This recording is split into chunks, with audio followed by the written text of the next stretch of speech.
여름 집회를 마치고 첫 번째 주 모임, 금요 모임을 시작하도록 하겠습니다.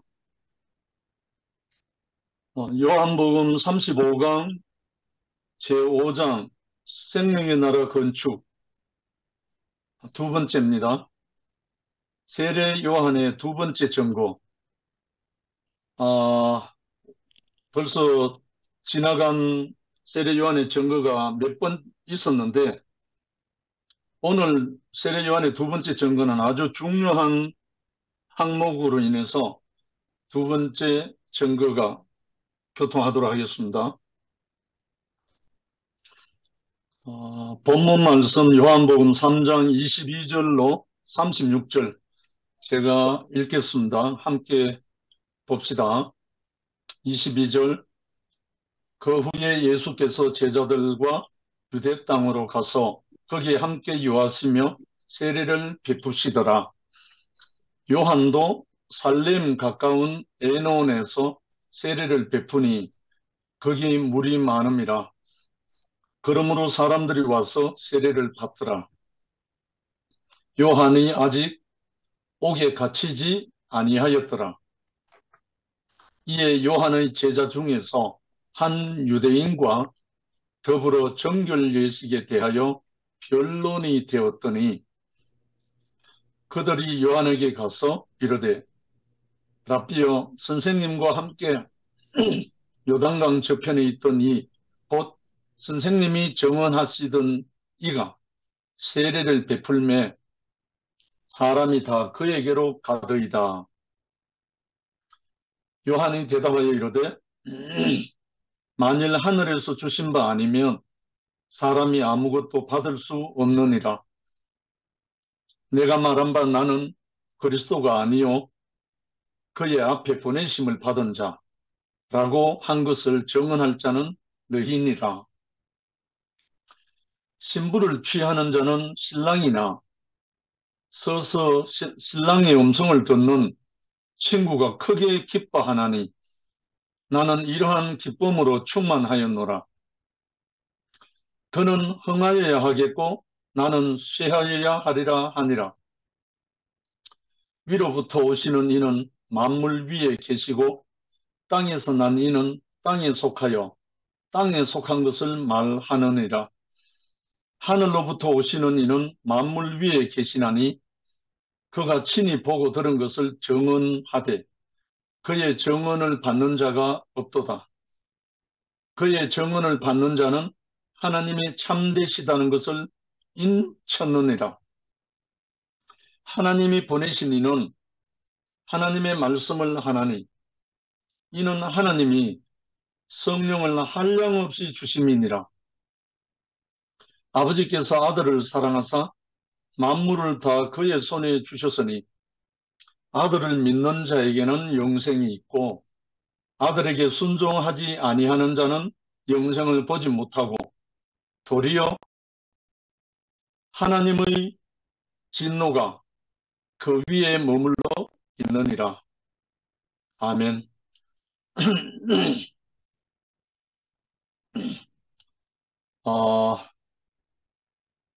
오늘 세례 요한은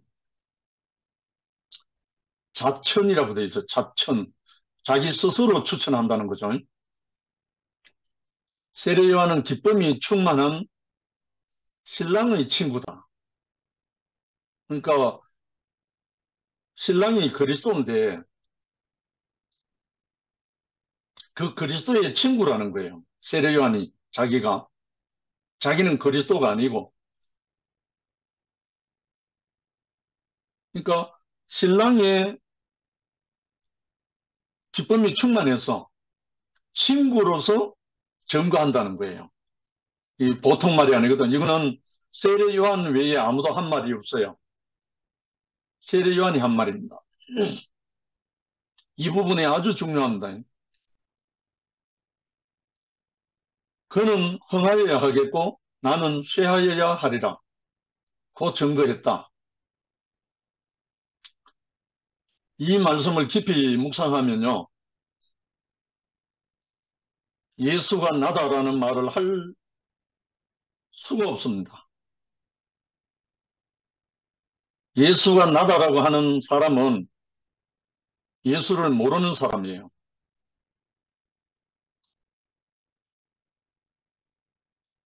예수 안에 포함될 수는 있지만 예수가 나다라고 말하는 것은 위치 이탈을 해도 엄청나게 한 거예요.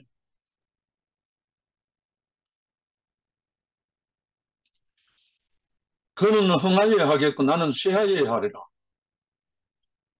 이 고백이 세례 요한의 고백인데 왜 이렇게 고백했냐면 예수는 위로부터 오신 분이고 그렇기 때문에 하나님이 직접 보내신 자로 그 영을 한량없이 받아서 말씀하신 분이다. 그 영, 하나님의 성령.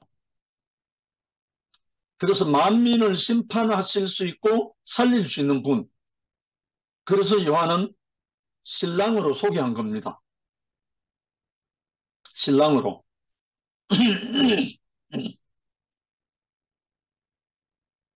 만약에 예수가 나다라고 십자가에 못 박혀 내려오지 못하는 사람 예수가 나다라고 말하려면 자기 안에 그 예수의 흔적이 있어야 돼요. 예수와 함께 죽고 예수와 함께 살아난 이 흔적, 다른 말로 그 생명의 영이, 그 예수의 영이 그 사람과 함께 하나로 흐를 때 그렇게 표현할 수는 있어요.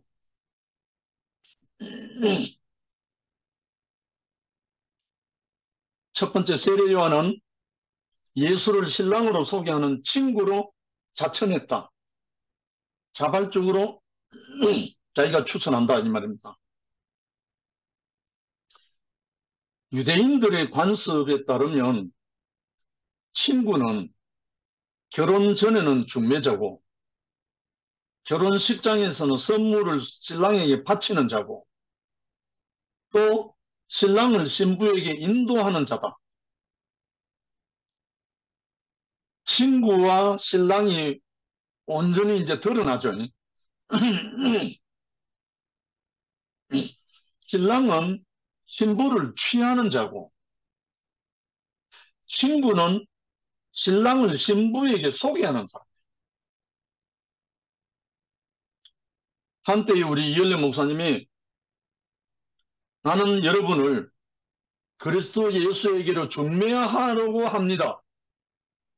이렇게 말씀하실 때가 있었어요. 참으로 아멘이죠. 아름다운 마음이죠.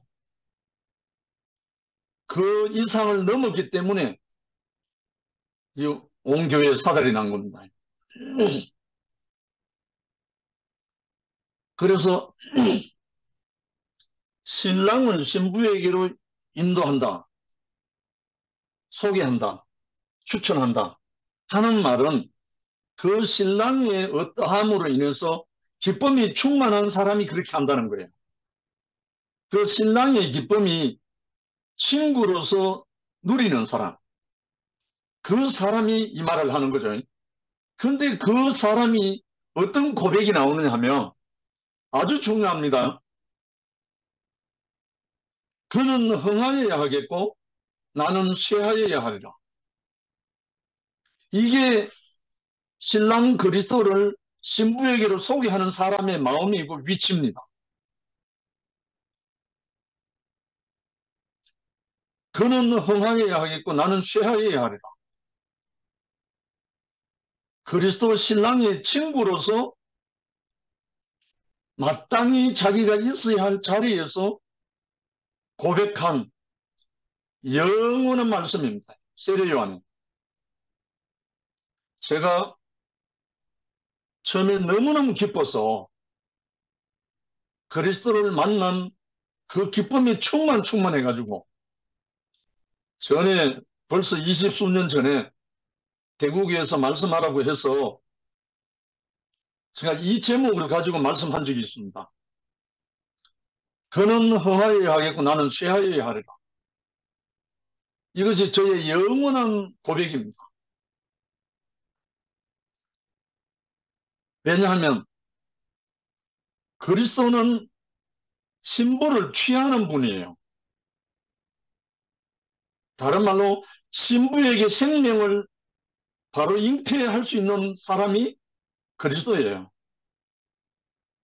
거기까지는 신랑의 친구로서 그 신랑을 증거하는 과정입니다. 그래서 세례 요한은 예수를 신랑으로 소개하는 친구로 자천했다. 모세는 여호와를 백성에게 인도함으로써 유대인의 랍비들에게 여호와의 친구로 불리웠다 한다. 여호와께서 모세는 나의 친구다라고 증거한 적이 있습니다. 구약에. 왜냐하면 그 하나님 여호와를 백성에게 소개하는 직임을 맡았던 사람이 구약에는 대표자가 모세입니다. 그래서 여호와의 친구라고 불렀다고요. 출애굽기 19장 17절에 모세가 하나님을 맞으려고 백성을 거느리고 지인에서 나오매 그들이 산 기슭에 서 있는데 이렇게 나옵니다. 그러니까 모세가 백성을 이끌어 가기도 하지만 하나님을 백성에게로 소개하는 거죠. 인도하는 거죠. 그러니까 중보자였죠. 모세가. 구약에는 모세고 신약에는 그리스도 예수죠. 그리스도는 하나님을 만민에게 나타내므로 하나님의 독생자로 불리었다. 본래 하나님을 본 사람이 없으되 아버지 품속에 있는 독생하신 하나님이 나타내셨다. 요한복음 1장 18절에 본래 하나님을 본 사람이 없지만 아버지 품속에 있는 독생하신 하나님이 나타냈다. 이 독생이라는 말은, 독생자라는 말은 유일한 외아들이란 뜻도 물론 없는 건 아닙니다. 한국적인 흐름 안에서 보면 외아들이란 뜻이 맞아요. 독생자라는 말은. 그러나 성경에서 말하는 독생자라는 말은 외아들이란 뜻이 아니고 그곳에서 그것이 나왔다. 그 생명에서 그 아들이 나왔다. 이 말입니다. 그러니까 그 생명이 나올 수밖에 없는 그것을 말합니다. 두 번째, 세례 요한은 그리스도를 교회에 속에 길을 평탄케 하는 자다. 세례 요한의 사역이죠. 세례 요한은 그리스도로 나타난 게 아니고 그리스도를 소개하는 사람으로 나타나서 그 길을 첩경을 평탄케 한다. 그러니까 그리스도가 신랑으로 신부를 취할 수 있는 길을 열어놓는 사람이었다. 길을 깔아주는 사람.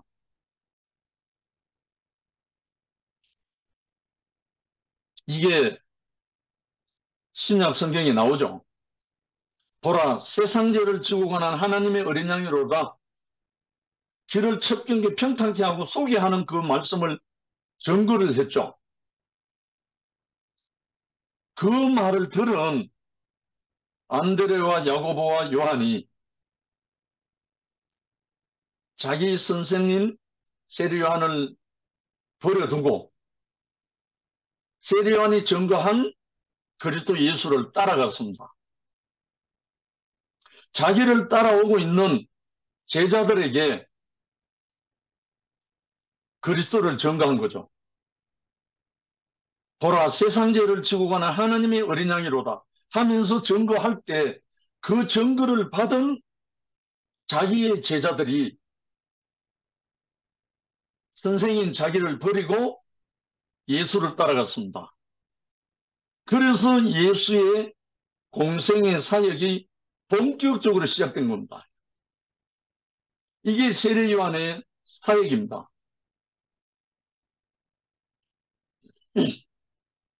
이튿날 요한이 예수께서 자기에게 나오심을 보고 이르되 보라, 세상 죄를 지고 가는 하나님의 어린 양이로다. 요한복음 1장 29절이 나오죠.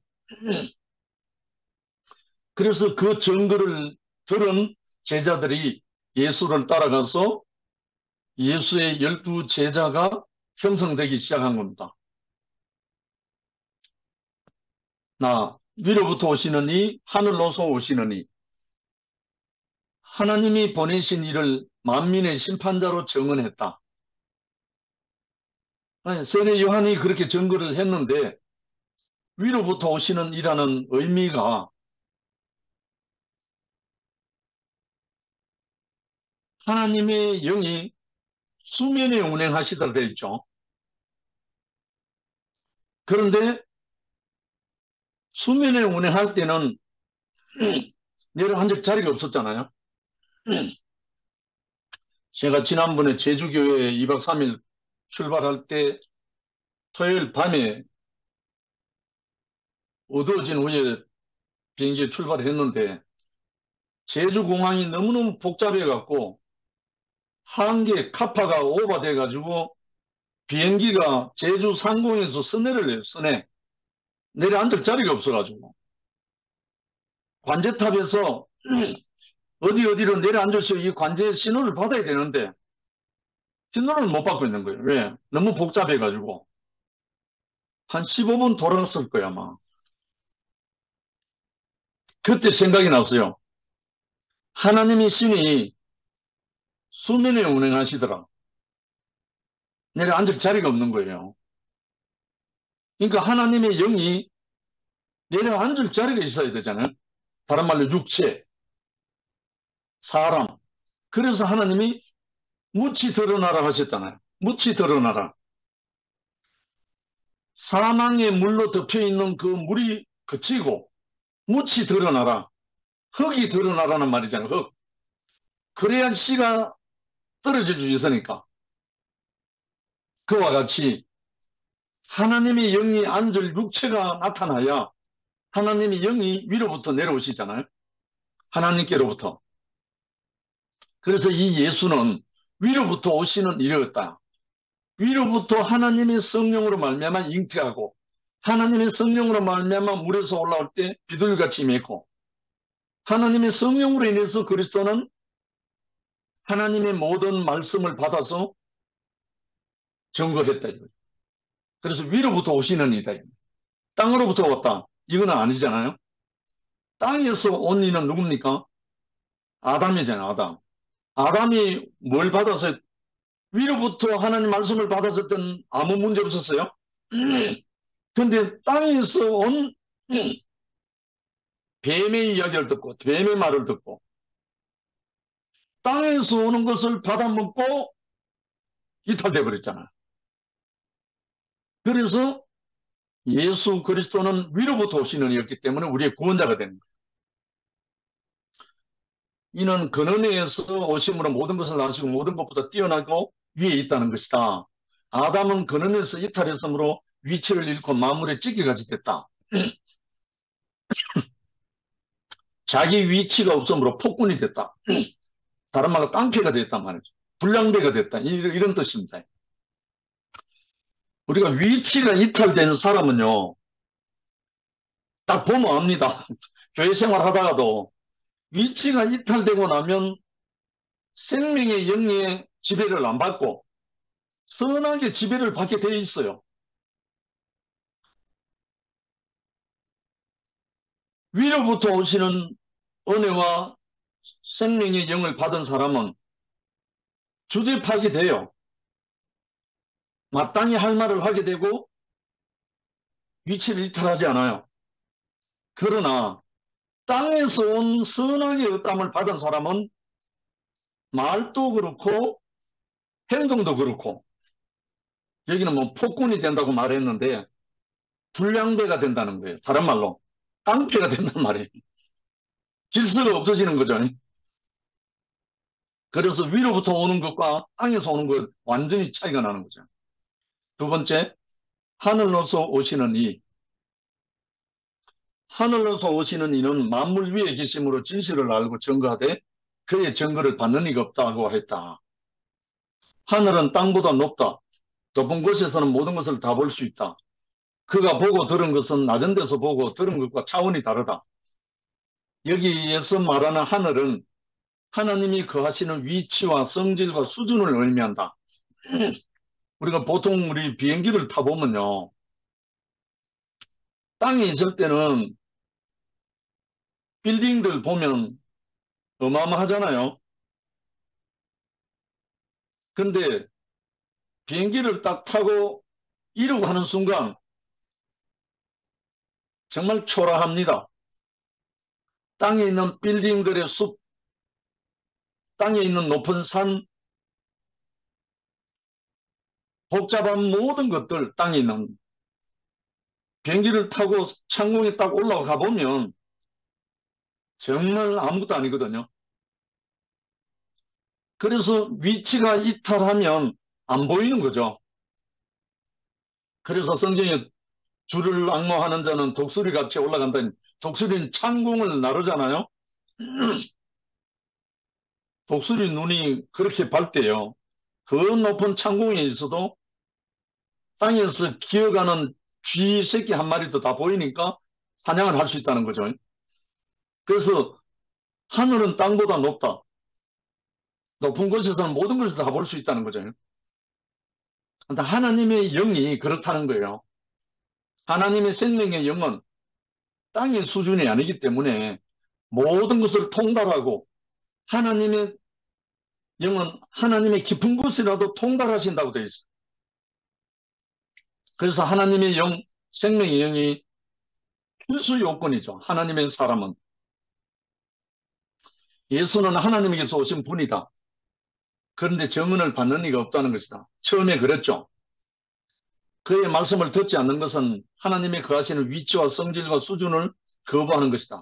몰라서 그렇잖아요. 알면 그렇지 않죠.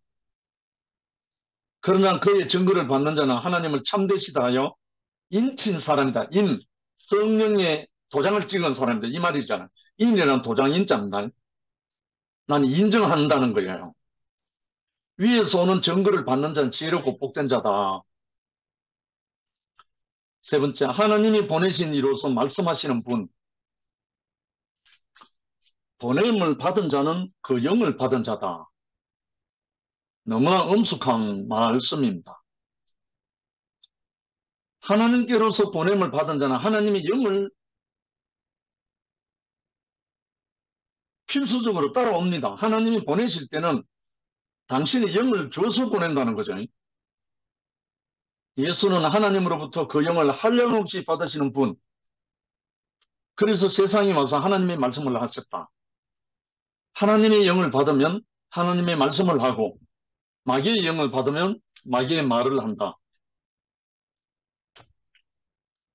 마귀가니까 뭐 특별히 뭐 어떤 것을 말한다기보다는 마귀의 영이란 말은 선악의 영이잖아요. 간단하게 말하면 마귀의 영을 받아 마귀의 말을 하면 듣는 자가 사망에 빠진다. 당연하죠. 선악으로는 사람을 못 살리거든요. 다르고 심판하고, 선악의 말이 들어가면 사망에 빠지게 되어 있죠. 하나님의 영을 받고 하나님 말씀을 하면 듣는 자가 영생으로 들어간다. 영생은 질 높은 삶이라고 했는데 행복 안으로 들어간다 이 말이죠. 하나님의 영을 받고 하나님 말씀을 들으며. 고린도전서 15장 45절에 보면 첫사람 아담은 산혼이 되었다 함과 같이 마지막 사람 아담은 생명 주는 영이 되었다.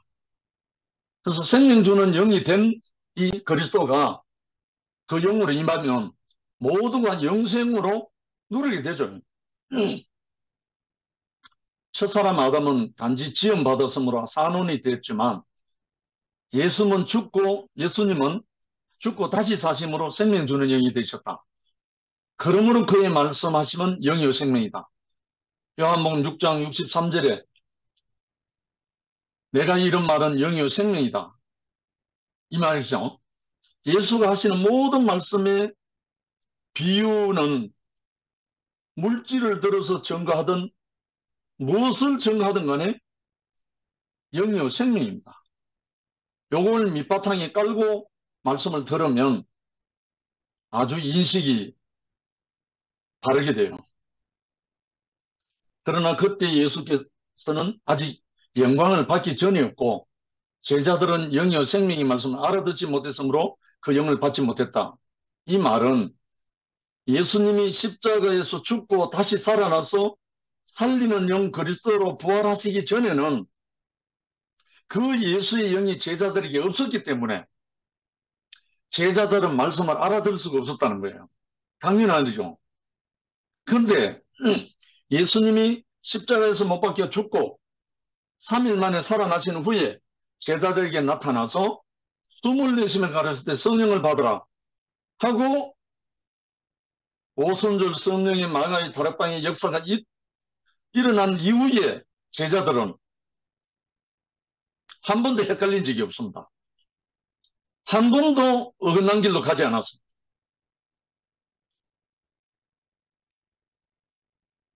이것이 우리에게 참된 증거입니다. 예수로부터 그 영을 받은 사람은 더 이상 헷갈리지 않습니다. 왜냐하면 내 생각이 아니고 내 혼이 아니고 그 진리의 영, 생명의 영으로 인도함을 받기 때문에 예수의 생명의 길로 가게 되는 거죠. 나는 하늘로서 내려온 산떡이니 사람이 이 떡을 먹으면 영생하리라. 나의 줄 떡은 세상의 생명을 위한 내 살이라 하시니 중간 생략하고 제자들이 이 말씀은 어렵도다. 누가 들을 수 있느냐 반문했다는 거죠.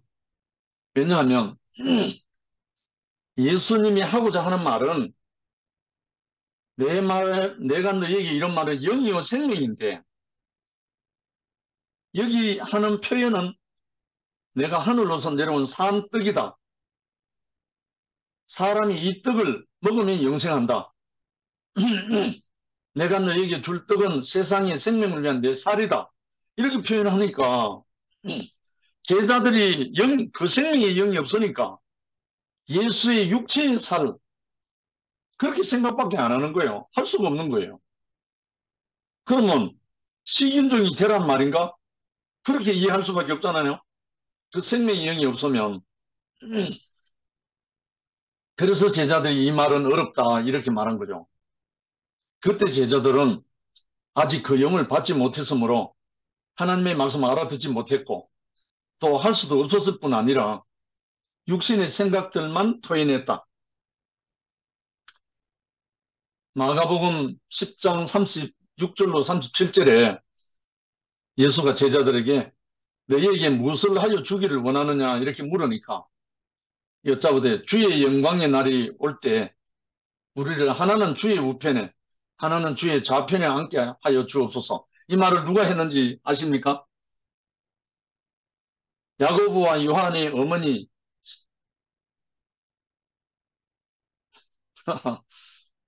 요한과 야고보의 어머니가 이 말을 한 거예요. 물론 제자들도 포함되어 있지만 그러니까 하나는 우편에 하나는 좌편에 한국말로 조선시대 말로 하면 하나는 좌이죠 하나는 영이죠.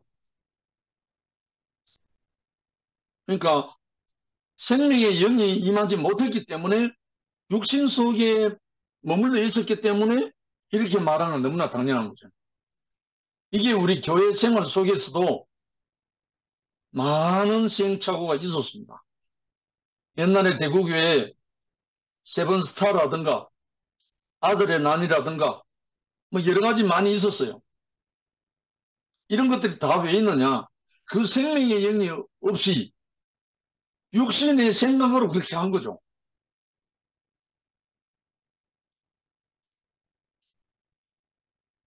하나님의 말씀은 영이요 생명이다. 말씀은 그 안에 영이 있다. 말씀을 들을 때 그 영을 받지 못하면 육의 말을 토하고 영을 받으면 하나님의 말씀을 하는 것이다. 예수는 하나님의 주시는 영을 한량없이 받아서 말씀하심으로 듣는 사람에게 다시 그 생명과 영을 한량없이 주시는 분이다. 그의 말씀을 듣는 사람은 그 영으로 충만해진다. 아멘. 그래서 사도 바울이 복음을 증거하고 수많은 이방인들에게 이방인의 그릇으로 말씀을 하실 때도 사도 바울은 예수를 육신으로 만난 적이 한 번도 없는 바네요. 다른 제자들은 육신으로 3년 반 동안 예수와 생활한 사도들이지만 사도 바울은 예수와 함께 살지 않았던 사람입니다. 근데 사도 바울은 그 그리스도 살리는 영 예수의 영으로 말미암아 음성을 듣고 온전히 예수의 영으로 전 일생을 예수로 산 사도잖아요. 여기서 우리는 너무너무 소망이 되는 거예요. 그래서 결코 예수는 육신의 문제가 아니라는 거죠. 그 생명의 영의 문제라는 거죠. 생명의 영, 한량없이 주시는 그 생명의 영을 받으면 그 말씀으로 충만해진다는 거죠. 작은 네 번째, 만민의 심판자. 이 심판이란 말은 세상의 심판이란 뜻이 아니고 그 아들로서 선악을 심판하고 선악을 소멸하고 살린다는 말이에요. 여기서 심판이라는 말은 잘못된 것을 심판하고 살린다는 뜻이에요. 요한복음 5장 35절에 보면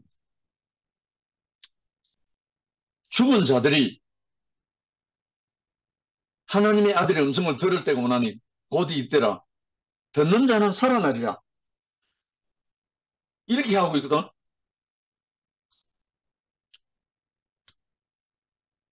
죽은 자들이, 다른 말로 육신의 목숨이 죽은 자들이란 말이 아니라 하나님에 대해서 죽은 자들, 선악으로 인해서 하나님에 대해서 위치 이탈되어 갖고 하나님의 영과 관계가 끊어진 하나님에 대해서 죽은 자들이 하나님에 대해서 살아있는 하나님의 아들의 음성을 들으면 살아난다는 거예요. 그러니까 그 음성을 듣는 것이 심판이에요. 쉽게 말하면 하나님에 대해서 살아있는 사람의 아들의 음성을 듣는 것 자체가 심판이 되고 죽은 가운데서 다시 살아나는 거예요. 이 심판이 없으면 살아날 수가 없어요. 잘못된 것이 드러나지 않으면 참된 것으로 옮겨질 수가 없다는 거죠. 아버지께서 아들을 사랑하사 만물을 다 그의 손에 주셨으니 아들을 믿는 자에게는 영생이 있고 아들에게 순종치 아니하는 자는 영생을 보지 못하고 도리어 하나님의 진노가 그 위에 머물러 있다. 요한복음 35절로 36절 있죠. 그래서 예수는 하나님이 인정하시는 참 사람이다. 바로 이거죠. 하나님이 인정하시는 참 사람, 참 사람으로 옮겨지려면 거짓된 선악에 속아서 위치이탈한 그것이 심판이 돼야, 다른 말로 제가 형제는 어둠이라는 그 심판을 안 받았으면 저는 이 참 사람으로 옮겨질 수가 없었죠. 내 정체가 폭로되지 않으면, 내가 어둠인 줄 몰랐으면 이 참 사람의 자리를 옮길 수가 없었잖아요. 결국은 나는 심판을 받고 참 사람의 자리로 옮겨졌잖아요. 그러므로 믿고 순종하는 자에게는 영생이 되고 영원한 생명으로 옮겨지고, 믿지 않고 하나님같이 되려 하는 자는 심판이 된다. 멸망한다 이거죠. 예수는 하나님이 인정하신 참 사람으로 심판자다. 야, 밑에 너무나 참 시원한 말입니다. 하나의 진짜는 모든 가짜를 심판한다. 할렐루야. 만약에 환경의 형제가 내게 찾아와서 그 지독한 한마디를 내뱉지 않았다면 난 내 가짜, 선악과 속에 파묻혀 있는 내 가짜가 심판당할 수가 없잖아요. 그 하나의 진짜가, 한마디의 진짜, 진실이 내 가짜로 완전히 심판해갖고 망하게 했잖아요. 아담은 아들을 믿지 않고 하나님까지 되려 함으로 이미 하나님이 진노 아래 있다. 아담이 하나님의 진노를 벗어나는 길은 예수, 참된 사람을 믿고 영접하는 일이다. 할렐루야입니다. 제가 그 진노를 벗어난 길이 제가 아멘하고 영접한 그 시간이었습니다. 그때 내가 내 자신이 부인되고 그 삐된 그리스도의 영을 제가 아멘으로 받은 그 사건이잖아요. 믿고 영접하지 않으면 그 진노의 상태에 그냥 버려져 있다. 친구는 신랑을 증거할 때, 인생은 하나님을 증거할 때, 교회는 그리스도를 증거할 때 기쁨이 충만하게 된다. 아멘. 그러므로 영생은 아들을 믿고 따르며 순종하여 하나님의 사랑 안에 머물러 있는 상태다. 이게 영생이라는 거죠. 그래서 요한복음 17장 3절에 영생은 곧 유일하신 참 하나님과 그의 보내신 자 예수 그리스도를 아는 것이다. 여기서 안다는 말은 영접한 상태를 말하는 거죠. 머리로 안다는 말이 아니라 그의 보내신 자 예수 그리스도를 먹은 것이다. 이 말입니다. 먹은 것이 영접한 것이죠. 제가 무화과를 조금 전에 하나 먹었는데 무화과를 영접하는 것은 내가 입으로 들어가는 거 먹는 거예요. 먹은 것이 영접한 거죠. 예수 그리스도를 내가 영접하는 것은 예수 그리스도의 살과 피를 내가 받아 먹는 거죠. 마지막으로 세 번째, 친구의 충만한 기쁨으로 신랑을 신부에게 소개한다. 신부를 취하는 자는 신랑이나 서서 신랑의 음성을 듣는 친구가 크게 기뻐한다. 나는 이러한 기쁨이 충만하였다. 그래서 그런 흥하여야 하겠고 나는 쇠하여야 하리라. 이 고백을 세례 요한에 한 겁니다. 구약의 모든 선지자들을 짜고 짜고 짜면 마지막 선지자 세례 요한이 나온다. 사람이 낳은 자 중에 세례 요한보다 큰 자가 없다.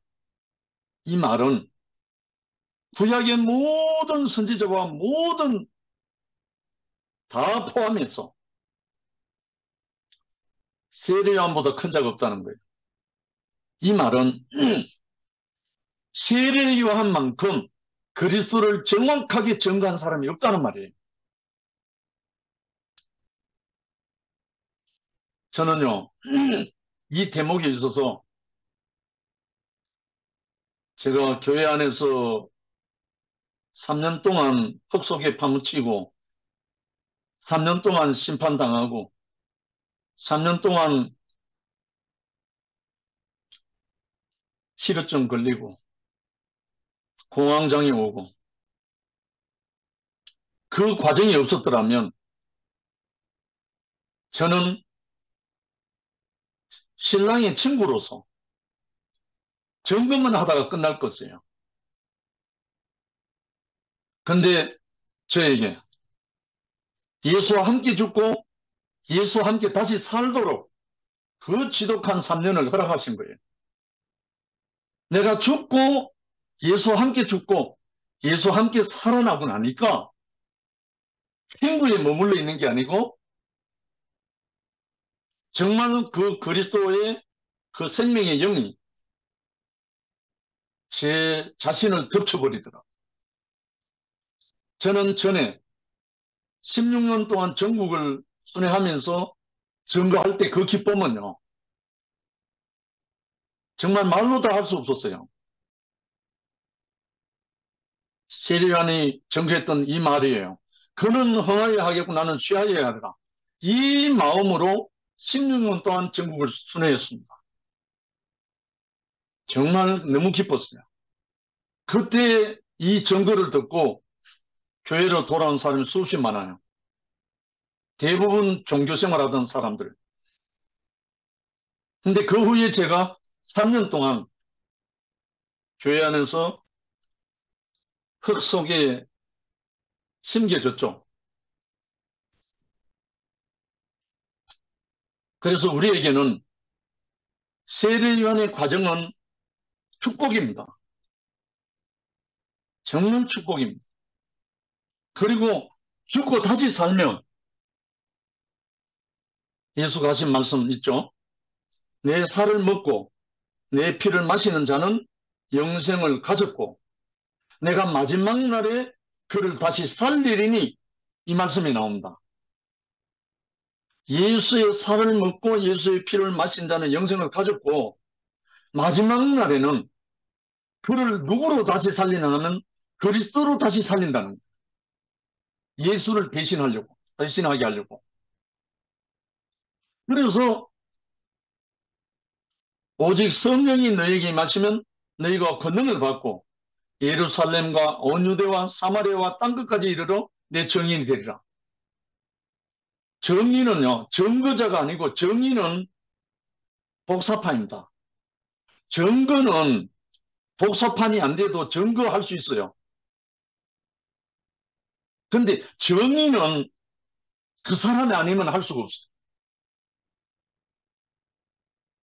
세례요한은 증거는 확실히 했어요. 볼지어다 세상 죄를 지고 간 하나님의 어린 양이로다. 그는 흥하여 하겠고 나는 쇠하여 하리라. 증거를 너무너무 완벽하게 했어요. 근데 정의는 못됐어요. 정의는 복사판이거든. 다른 말로 거기에서 그것이 나와야 그 정인이 돼요.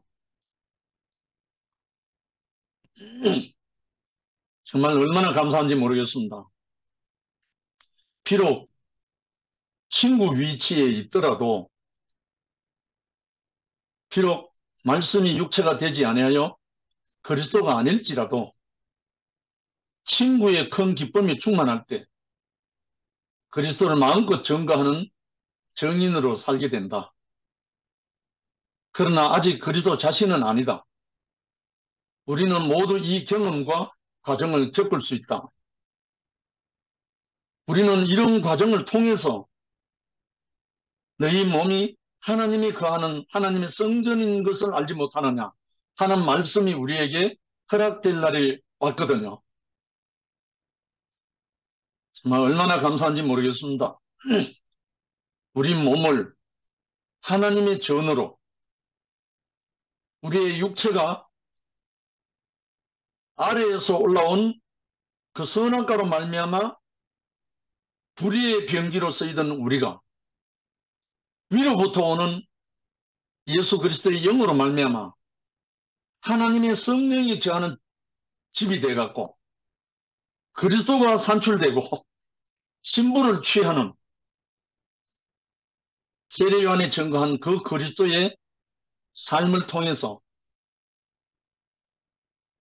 제가 여름 집회에서 불렀던 노래처럼 복스러운 인생이 되고 영광스러운 소망이 돼서 영광스러운 교회로 그리스도가 확장되어서 교회가 된 이 세계를 우리가 지금 누리게 됩니다. 그래서 얼마나 감사한지 정말 형제 자매들과 함께 이 나라를 우리 생전에 더군다나 우리 앞에 본으로 있는 안기수 누님, 혜정의 누님, 우리 모두와 함께 이 영광스러운 나라를 노래하고 찬양하고 정인으로 살 수 있도록 해주신 주님께 감사드리지 않을 수 없습니다. 마지막으로 제가 짤막한 노래 하나 부르고 마칠게요.